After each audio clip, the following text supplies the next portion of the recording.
The Afton-Bain race was something extraordinary to witness. Republicans poured millions of dollars and an army of manpower into protecting a district that Trump won by more than 20 points. Afton shifted the narrative.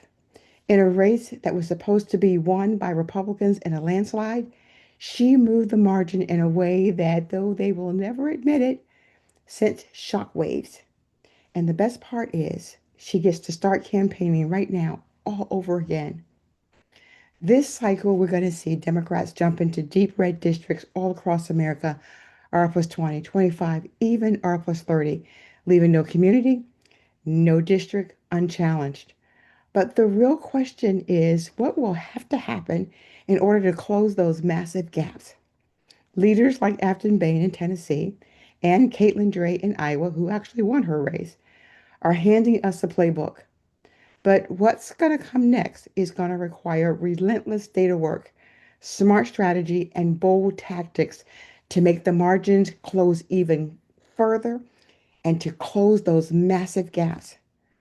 But today, I am not going to give you strategy or data. Nope, none of that. I'm just going to give you a funny that I think is worth talking about. For years, you've heard people lecture Black voters. Democrats shouldn't just expect to get your vote because you're Black. They dragged poor Joe Biden for saying, if you ain't voting for Democrats, you ain't Black. When we all understood the point in our lifetime, in my lifetime, even with all of their imperfections, even with all my imperfections, Democrats have delivered far more for Black Americans and, frankly, all Americans than the Republican Party has ever even attempted. But here's the part that no one talks about that I find so interesting. No one ever tells white Trump voters, Republican voters, hey, just because you're white, Republicans and MAGA shouldn't expect you to vote for them. Nobody says that because that expectation is baked in, my friends, because that's what they've always done. And just take a look at what they're voting for.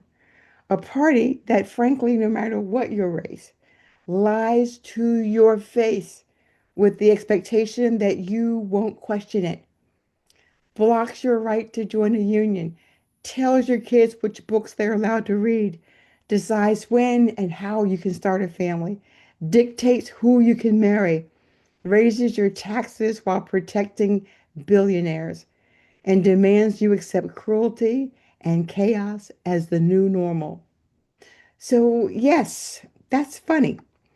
But it's also deadly serious because the people lecturing Black voters about loyalty never question that blind loyalty that keeps white Republicans voting Republican no matter what, that keeps their communities voting against their own freedom, their own wages, their own families, and calling it tradition. So, what will have to happen in order to close those massive gaps? I don't know. But I guess this really isn't that funny anymore.